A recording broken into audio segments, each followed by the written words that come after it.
इटावा में आया हूँ। मेरे पास आधार भाई हैं, कहीं न कहीं सांस्कृतिक प्रकोष्ठ से जुड़े हुए हैं और सर से आज दैवीय आपदा के विषय में देश के सामने अपनी बात रखेंगे। किसान हैं, क्या कहोगे सर?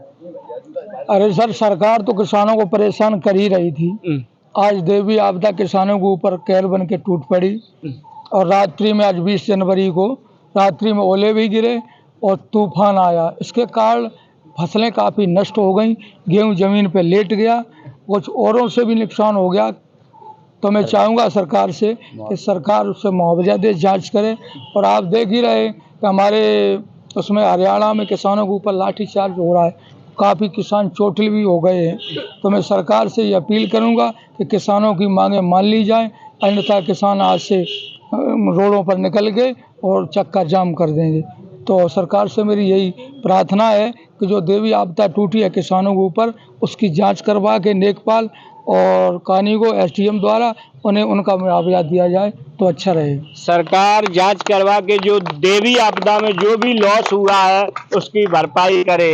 हालांकि किसानों की समस्याओं के बारे में कितना कहा जाए, हमारे देश का किसान, पूरे देश को निवाला देने वाला किसान अपने बच्चों की फीस नहीं चला पाते। आखिर कारण क्या है? एनएसपी की मांग के ऊपर ये 2-2.5 वर्ष पहले भारत सरकार से संघर्ष करते रहे, अब पुनः दिल्ली में ये लोग संघर्ष कर रहे हैं। लेकिन सच्चाई तो ये है कि देश की जो प्रॉपर्टी संपत्तियां हैं वो डाइवर्ट हो रही हैं। जो सरकारी एम्प्लॉय हैं, एक सवाल है देश से मेरा, जो सरकारी एम्प्लॉय हैं उन्हें महंगाई भत्ता, टीए डीए, छुट्टी के दिनों का वेतन, 6वां वेतन, 7वां वेतन, क्या मैं सरकार और देश के बुद्धिजीवियों से क्वेश्चन है चैनल के माध्यम से, मैं भी एक किसान हूँ, क्या देश में महंगाई सरकारी एम्प्लॉयों के लिए बढ़ती है? क्या इन गरीब किसान मजदूरों के लिए कोई देश में महंगाई नहीं बढ़ती है?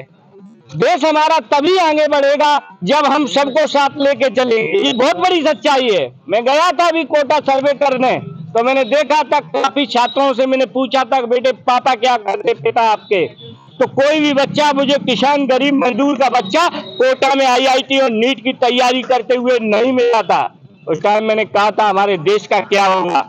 हमारे देश में समान शिक्षा की बात करने वाले लोग इस बात को अपने जहन में डाल लें कि वास्तविकता किसान और गरीब मजदूर का बच्चा आगे नहीं बढ़ पाएगा, क्योंकि उसे पर्याप्त शिक्षा नहीं मिलेगी। चाहे नीट की बात रही हो, नीट की जो तैयारी करते हैं वो डॉक्टर बनते हैं, उसके लिए 50 लाख रुपया चाहिए। कहां से ये लोग ला के लेके आएंगे? जो अपनी बेटियों की शादी करते हैं तब कर्जा लेते हैं। मैं सरकार से कहूंगा कि ऐसे किसानों की जो समस्याएं हैं उन पर ध्यान देना चाहिए।